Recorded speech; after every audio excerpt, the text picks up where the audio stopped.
Halo, kami dari Kelompok 4 Sistem Informasi Manajemen. Di sini kami akan menjelaskan mengenai Financial Mobile Service pada e-wallet GoPay. and watching. Sebelum masuk dalam pembahasan, mari kita mengenal sedikit tentang GoPay. GoPay adalah dompet digital yang dikembangkan oleh Gojek, yang bertujuan untuk membayar layanan-layanan Gojek, seperti GoRide, GoCar, GoFood. Dengan perkembangan yang dilakukan oleh Gojek, GoPay menjadi dompet digital yang sangat besar. GoPay dapat membayar di toko-toko yang bermitra dengan menggunakan kode QR. GoPay juga dapat mentransfer saldo sesama pengguna atau pelanggan dan ke rekening bank. GoPay dapat membeli pulsa, token listrik, dan paket data.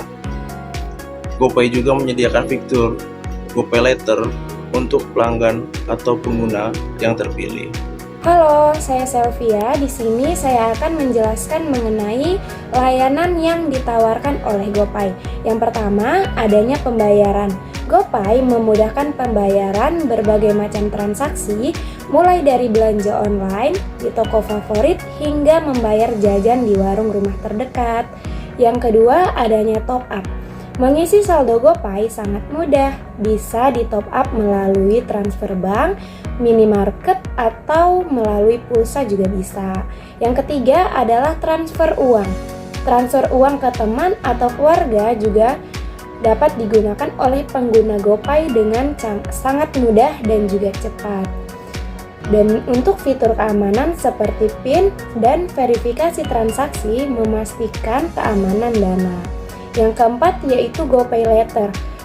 GoPay Later menawarkan kemudahan berbelanja dengan sistem kredit. Namun harus diingat untuk selalu membayar tagihan tepat waktu agar terhindar dari denda. Yang kelima adanya GoBills. Bisa digunakan untuk membayar tagihan listrik, air, dan juga BPJS Kesehatan dengan mudah melalui GoBills. Selanjutnya ada keunggulan GoPay dan kelemahan GoPay. Keunggulan GoPay yaitu memberikan kemudahan penggunanya, memberikan kecepatan transaksi, memberikan berbagai promo menarik, dan integrasi dengan layanan Gojek. GoPay juga menawarkan keamanan transaksi yang terjamin berkat sistem verifikasi yang ketat. Selanjutnya ada kelemahan GoPay. Kelemahan GoPay yaitu ketergantungan pada koneksi internet adalah salah satunya. Selain itu, kita juga harus selalu waspada terhadap potensi penipuan online. Jadi, GoPay adalah alat pembayaran digital yang sangat membantu dan praktis, terutama jika kita sering menggunakan layanan Gojek. Namun, penting untuk selalu bijak dalam penggunaannya dan menjaga keamanan akun agar terhindar dari hal-hal yang tidak diinginkan. Oke, di sini aku mau bacain inovasi dan kolaborasi strategis. Integrasi dengan Bank Jago. GoPay dan Bank Jago menghadirkan solusi perbankan digital terintegrasi. Pengguna bisa membuka rekening Bank Jago langsung melalui GoPay. Selain itu, GoPay tabungan by Bank Jago menawarkan bunga simpanan, transfer gratis ke bank lain, dan diawasi oleh OJK serta dijamin LPS. Yang kedua ada GoPay bekerjasama dengan Netflix.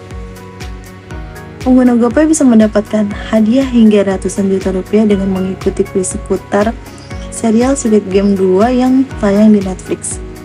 Dan bagi pengguna Netflix yang berlangganan dengan GoPay mendapatkan keuntungan tambahan. Oke, selanjutnya kolaborasi dengan Lazada. Pengguna yang berbelanja di Lazada dan memilih GoPay sebagai metode pembayaran bisa mendapatkan diskon hingga 50%. Oke, selanjutnya GoPay for Good. GoPay bekerja sama dengan Basnas untuk meluncurkan GoZakat, sebuah inovasi donasi zakat digital. Program ini merupakan bagian dari GoPay for Good yang bertujuan memudahkan masyarakat dalam berdonasi. Selanjutnya, kolaborasi dengan transport umum. Kolaborasi dengan transportasi umum. GoPay juga menjalin kerjasama dengan berbagai layanan transportasi umum seperti Transjakarta, MRT Jakarta, komuter lain, dan Trans Semarang, serta Bluebird untuk pembayaran non-tunai. GoPay Asuransi. GoPay menghadirkan fitur GoPay Asuransi yang bekerja sama dengan Ohana Insurance untuk menyediakan berbagai paket asuransi, salah satunya asuransi penyakit kritis. Oke, yang terakhir, aplikasi GoPay. GoPay juga memiliki aplikasi sendiri yang memungkinkan pengguna untuk melakukan transfer ke berbagai bank, pembayaran, berbagai layanan digital, scan QR, dan lainnya. Oke, selanjutnya saya akan menjelaskan mengenai dampak GoPay terhadap ekonomi digital di Indonesia. GoPay membawa sejumlah dampak positif yang signifikan. Yang pertama yaitu mendorong inklusi keuangan, terutama bagi masyarakat yang belum memiliki akses ke perbankan. Yang kedua yaitu memudahkan transaksi menjadi lebih efektif dan efisien, serta cepat tanpa uang tunai. GoPay juga membantu UMKM dalam menerima pembayaran digital tanpa harus menyediakan infrastruktur yang mahal, sehingga bisa menjangkau lebih banyak pelanggan. Selain itu, GoPay juga membantu meningkatkan literasi digital dan keuangan melalui edukasi, promo, serta program cashback-nya. Dampak lainnya adalah meningkatkan pendapatan dan terbukanya lapangan kerja melalui ekosistem Gojek. Namun tidak dapat dipungkiri bahwa juga ada dampak negatifnya, seperti ketergantungan terhadap teknologi dan akses internet, resiko keamanan data pengguna, hingga mendorong kebiasaan konsumtif karena ada fitur seperti GoPayLater. Dan terakhir adalah akses penggunaan yang masih belum merata, terutama di daerah-daerah yang terpencil. Selanjutnya saya akan menjelaskan mengenai beberapa tantangan dan peluang GoPay untuk kedepannya. Tantangan yang akan dihadapi GoPay antara lain soal keamanan data dan transaksi, apalagi di tengah meningkatnya ancaman kejahatan digital.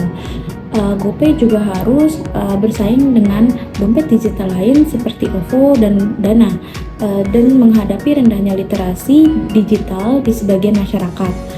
Regulasi pemerintah yang terus berubah serta infrastruktur di daerah terpencil juga menjadi kendala tersendiri bagi GoPay.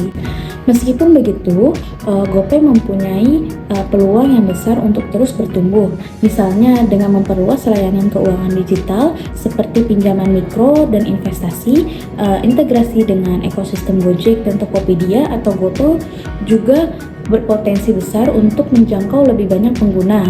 Dan dengan terus berinovasi serta memanfaatkan tren cashless yang didorong oleh pemerintah, GoPay bisa menjadi salah satu pendorong utama ekonomi digital di Indonesia. Hai guys, siapa di sini yang sering pakai GoPay buat bayar ojek, beli makanan atau belanja online? Nah, di video ini kita bakal ngobrol-ngobrol seru tentang GoPay, dompet digital yang bikin hidup makin simpel dan praktis. Kita bakal kupas tuntas gimana sih GoPay bisa jadi solusi pembayaran yang digemari banyak orang dan gimana dampaknya buat gaya hidup. Langsung aja yuk kita dengerin wawancaranya. Halo Kak, boleh minta waktu sebentar ya buat nanya-nanya sedikit? Ya, boleh. Oke, kamu biasa pakai GoPay buat apa aja sih Kak? Oh, kalau GoPay ya, kalau aku sih biasanya pakai GoPay itu biar buat bayar tagihan listrik, terus beli kuota internet juga, sama kalau aku pulang pergi kerja itu biasanya aku top up e-money sih. Gitu. Ya. Oke. Seberapa sering sih pakai GoPay Kak? Nah itu tergantung ya, kalau misalkan ada kebutuhan yang mendesak kayak tagihan listrik kan, itu harus dibayarkan. Nah itu biasanya aku pakai GoPay. Dan juga kalau misalkan pulang pergi kerja itu kan harus ada saldo e-money-nya gitu kan, jadi aku harus top up e-money gitu. Buat bayar ini ya, Ya, parkir itu kalau- atau gimana? Itu bisa parkir, bisa busway dan KRL juga sih biasanya aku ya. Oke. Nah itu biasanya setiap hari kalau misalkan aku pulang pergi pakai busway atau KRL gitu. Selama ini pakai GoPay ada kendala nggak Kak? Kayak pernah ngalamin kejadian aneh, saldo hilang atau apa gitu? Oh, Boleh kalau ceritain sedikit gitu Kak? Oke, kalau kendala mungkin aku pernah kejadian ya. Jadi pada saat aku masuk ke aplikasi GoPay-nya itu, jadi aku nggak bisa ngeklik apa-apa gitu. Jadi otomatis ya ngebak, otomatis keluar gitu, atau purpose kalau bahasa ini ya. Ada lagi kak? Udah sih itu aja. Cuman Hilangan saldo gitu. sejauh ini sih nggak ada ya kalau di aku. Oke. Menurut kamu top up saldo GoPay gampang nggak kak? Gampang sih menurut aku ya. Kebetulan kan setiap hari atau ada kebutuhan yang mendesak, nah itu biasanya prosesnya itu cepat. Kalau misalkan aku mau top up e-money juga prosesnya cepat, jadi bisa langsung di tempat stasiun KRL atau busway gitu. Kayak di waktu-waktu mendesak gitu Iya, ya kak? betul. Oke. Pernah dengar atau pernah pakai GoPay Later kak? Gimana menurut kakak gitu tahu soal GoPay Later ini? Kalau kakak belum pakai juga. Kalau GoPay Later ya sebelumnya aku belum pernah sih pakai ya, cuman aku pernah research di YouTube ya. Jadi GoPay Later itu memang buat kita pinjam dana ya. Jadi di situ ada limitnya yang dikasih oleh aplikasi GoPay. Nah itu limitnya biasanya beda-beda tiap user dan juga dan juga biasanya bunganya itu 2%. Nah itu betul. Menurut aku sih lebih rendah ya dibandingkan dengan aplikasi yang lain gitu ya. Oke. Kamu rasa aman gak sih kak kalau pakai GoPay ini? Sampai saat ini sih ngerasa aman ya, cuman nggak tahu nih ke depannya. Jadi menurut aku harus lebih ditingkatkan lagi untuk security-nya aplikasi GoPay ini. Kenapa tuh kak? Kenapa lebih ditingkatin lagi? Karena lihat dari aplikasi lain ya, aplikasi sebut aja Dana gitu ya. Oke. Nah Dana pernah kejadian saldo hilang kan. Nah itu takutnya kejadian seperti itu juga gitu. Jadi harus diantisipasi dari sekarang supaya security di aplikasi GoPay ini baik. Thank you kak. Oke. Segitu aja aku tanya. Thank you Siap. kak. Ya, Terima kasih sama-sama. waktunya. Nah itu dia obrolan kita tentang GoPay. Ternyata di balik kemudahan bayar cashless ada banyak banget hal menarik yang perlu kita tahu. Kebanyakan orang suka pakai GoPay karena gampang diakses, sering ada promo menarik, dan udah nyatu sama layanan GoPay kayak GoRide, GoFood, dan lain-lain. Tapi di sisi lain masih ada tantangannya juga nih, kayak pentingnya edukasi biar banyak yang ngerti cara pakainya, sama isu soal keamanan yang tadi kakaknya bilang nih, untuk ditingkatin lagi, yang tetap harus diperhatiin.